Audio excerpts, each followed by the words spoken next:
kind of hysteria which overtakes people lost in the wilderness, the sense that they are being stalked or followed or observed.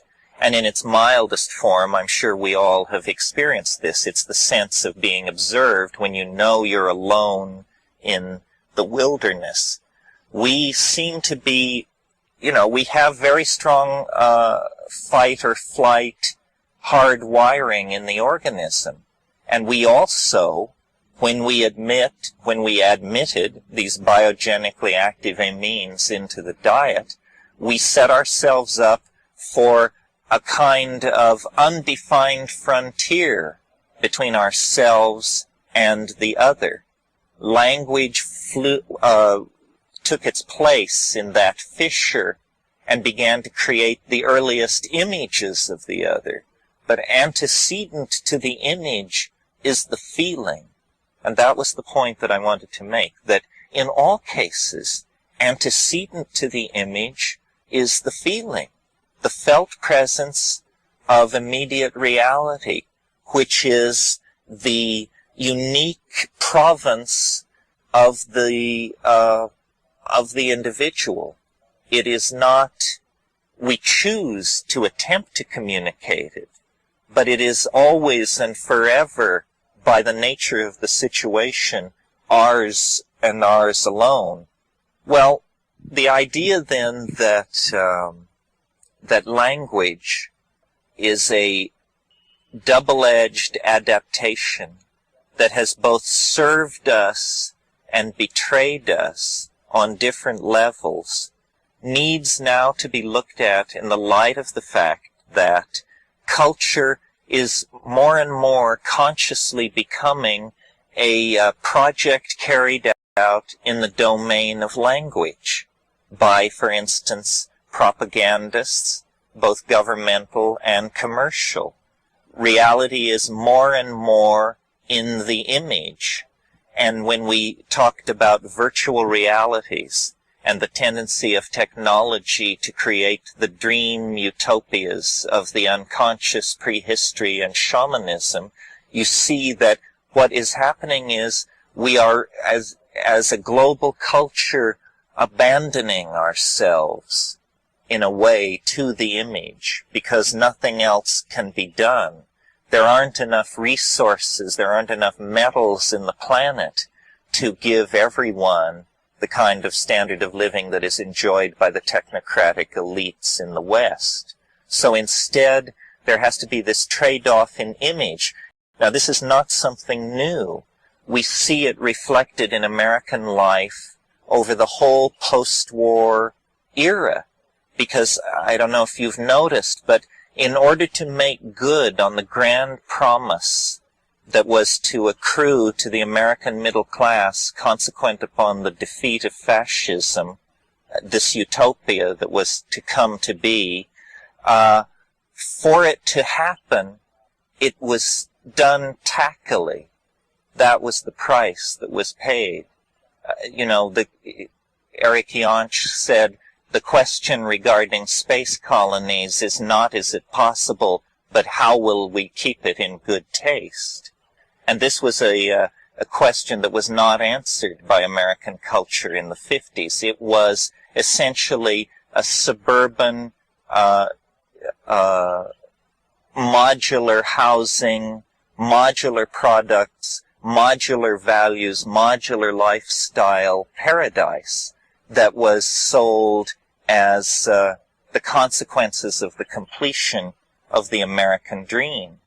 Part of what we have been living through this period is a hallucination of improper language.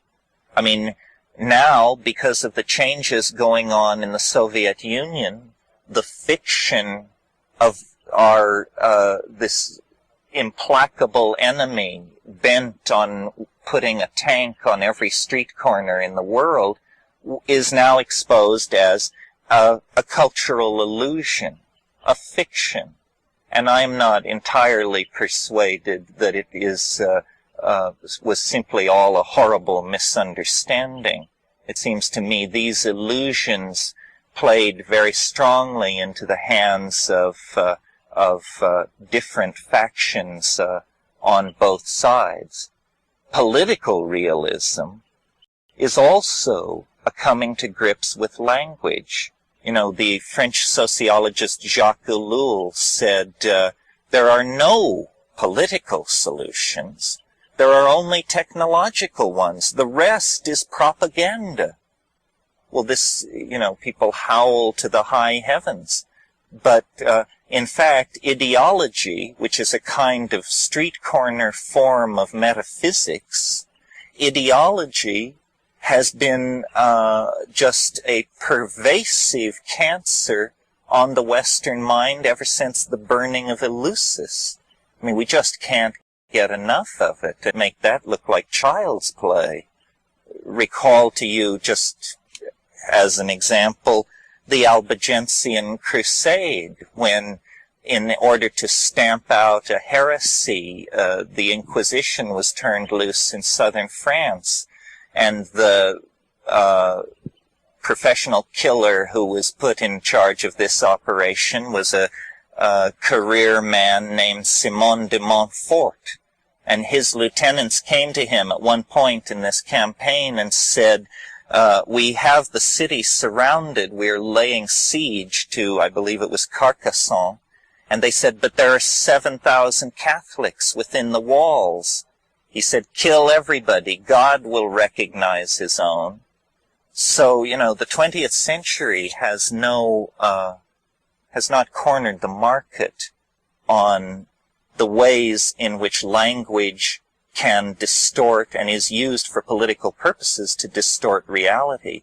A very poignant example of that I've personally had to deal with is a lot of my work in the Amazon has been in an area of the Colombian Amazon called the Lower Putumayo, and I venture very few people here this afternoon have any association to the Lower Putumayo, but in fact, British banks with the collusion of Peruvian ruling families in the early years of this century created a mini Holocaust in the Peruvian, it was then Peru, in the Peruvian Amazon, in the pursuit of rubber.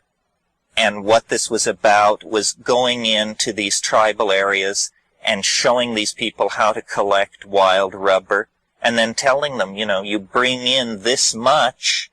The first time you don't bring in this much, we remove the soles of your feet with a machete. The second time you don't bring in this much, we kill you. And 45,000 Indians were exterminated in the Colombian Putumayo. Going there years after this atrocity, I was amazed to see the lingering effects of the misuse of language. The Colombians, who were not politically associated with this, later in the 30s it was ceded to Peru, refer to it as the devil's paradise. And the idea is that savages, note this word, savages, are savage, and therefore we must be more savage. In other words, pre-literate culture is taken as an excuse for the rise of the beast in the colonizer. And this is entirely done, how this trick is done is through the misuse and abuse of language, where civilization is what is being brought to these people, even though what appears to be being brought to them is the institution of prostitution, social diseases, slavery, madness, and death. But in fact, no, that isn't it. It's civilization. It's a set of reasonable values.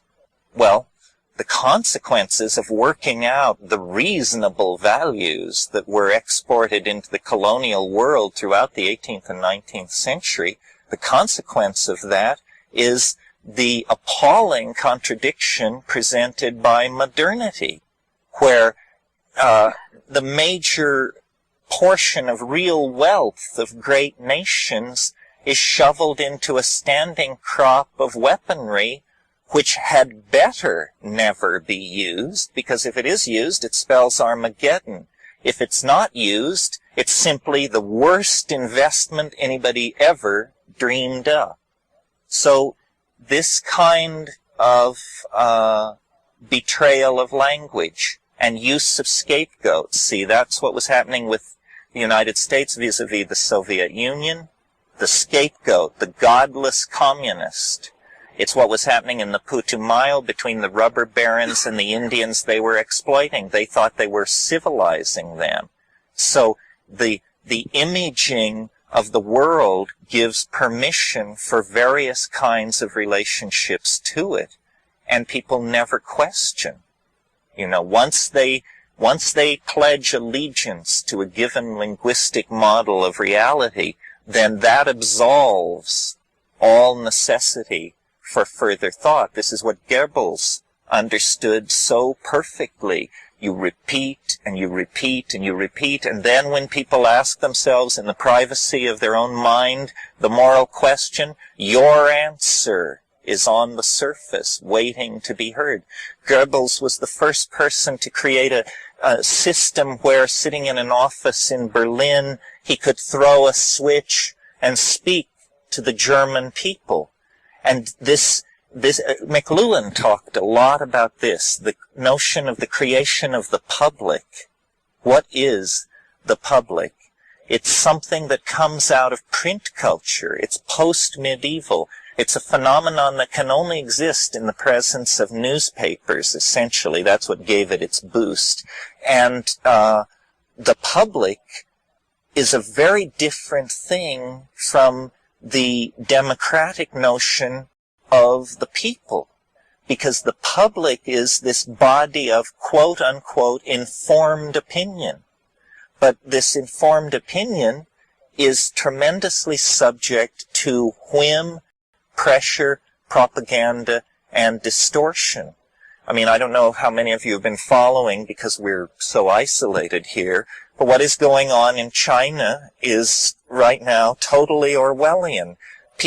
Films are being watched in darkened rooms, people identified, located, dragged forward, forced to recant whatever accounts they gave of the violence.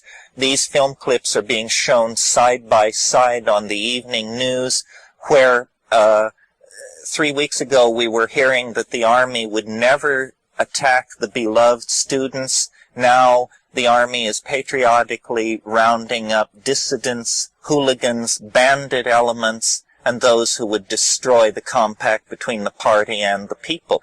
This is just a shift in language. Remember the scene in 1984 where the party hack is giving the speech, and midway through the speech he's handed a telegram on the podium that tells him that the enemy has changed. It's no longer Oceania.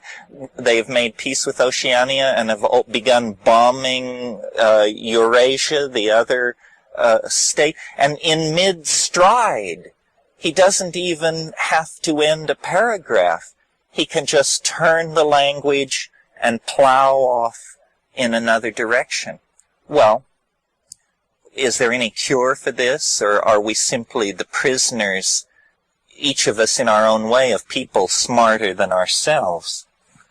Well, not really, I think, because outside the domain of language is some kind of domain of authentic feeling. We have thousands of words for technological processes, widgets, and what have you. Our vocabulary of feeling comprises about 10 words. Love, hate, disgust, revulsion, obsession, like that.